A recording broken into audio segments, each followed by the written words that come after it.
नमस्ते दर्शकों, आज मैं आपको एक ऐसी कहानी सुनाने जा रहा हूं जिसे सुनकर आपके जीवन में थोड़ा बदलाव जरूर होगा।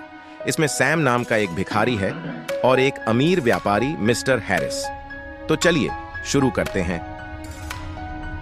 शीर्षक: सच्चा धन। एक समय की बात है, एक व्यस्त शहर में सैम नाम का एक भिखारी एक भीड़-भाड़ वाली सड़क के कोने पर बैठा था। अपने फटे पुराने टोपी को पकड़े हुए अगले भोजन के लिए कुछ सिक्कों की उम्मीद कर रहा था। अपने फटे हाल कपड़ों के बावजूद सैम हमेशा हर गुजरने वाले के लिए मुस्कुराता रहता था। एक दिन एक अमीर व्यापारी मिस्टर हैरिस वहां से गुजरे।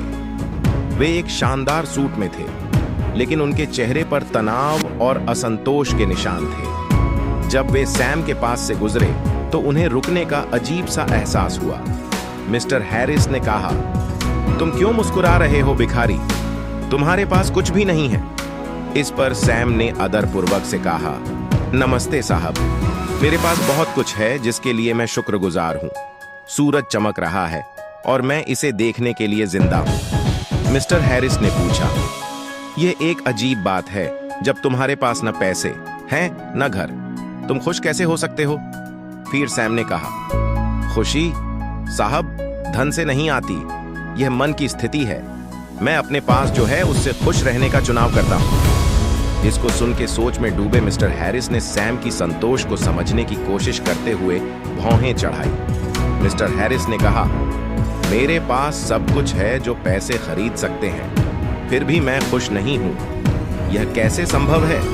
सैम ने कहा, कभी कभी साहब हम इतने उलझ जाते हैं कि हमारे पास क्या नहीं है, हम भूल जाते हैं कि हमारे पास क्या है। शायद आपको और धन की नहीं बल्कि अधिक आभार की जरूरत है। यहां सुन के मिस्टर हैरिस चौंक गए तो मिस्टर हैरिस ने कहा, आभार किसके लिए?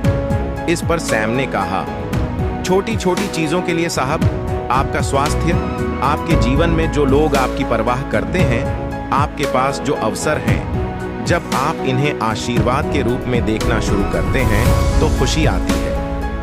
इसे सुनकर मिस्टर हैरिस कुछ देर के लिए चुपचाप खड़े रहे, सैम के शब्दों पर विचार करते हुए। उन्हें एहसास हुआ कि उनकी धन दौलत के बावजूद वे जीवन की सरल खुशियों को नजरअंदाज कर रहे थे।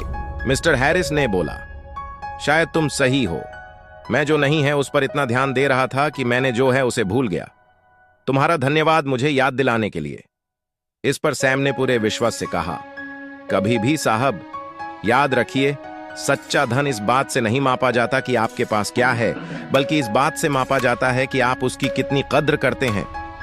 उस दिन के बाद से मिस्टर हैरिस ने दुनिया को अलग नजर से देखना शुरू किया। उन्होंने छोटे छोटे पलों में खुशी पाई और अपने आशीर्वादों को सराहना सीखा। वे कभी कभी सैम से मिलने भी आते, उसे खाना लाते और कहानियां साझा करते। दोनों ने यह खोजा कि कभी कभी सबसे अमीर व्यक्ति वह होता है जिसके पास सबसे कम भौतिक संपत्ति होती है। मॉरल ऑफ द स्टोरी यानी नैतिक शिक्षा: सच्चा धन हमारे पास क्या है उसकी कद्र और आभार में है, न कि भौतिक संपत्तियों के संचय में। तो आपको अगर ये कहानी कैसी लगी आप कमेंट करें, मैं जरूर बताना। और नई कहानी सुनने के लिए चैनल को सब्सक्राइब करें, लाइक करें, कमेंट करें और शेयर करें।